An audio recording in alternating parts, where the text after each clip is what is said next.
well cannot identify. So it's in a mass square. It's about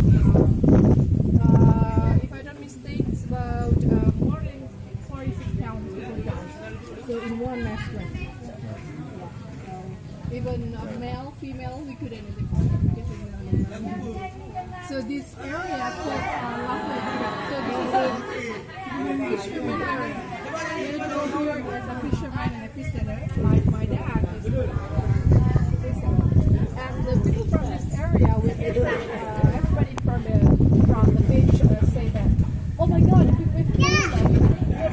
we never heard about tsunami before. Maybe like a Japanese, they know.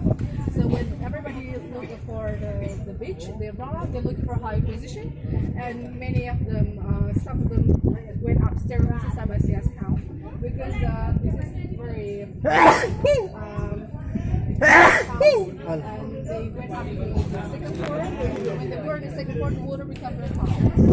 So this boat from the river stuck on the first floor, and many people in the second floor. When the boat came up to stuck on the first floor, they got out to the boat to save their life. They thought the boat came up to take them up, but actually the boat carried pieces of the water. So the people from the second floor got out to the boat, and when the second wave came, they kept, gone because this boat is always stuck and it's hard to move.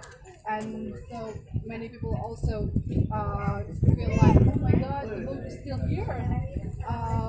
But actually, the second wave is not coming. And many people from the second one say 59 people. So it was now it's Guangzhou government for memorizing, and they moved to another area. They built. You can go upstairs and have a look at the pictures.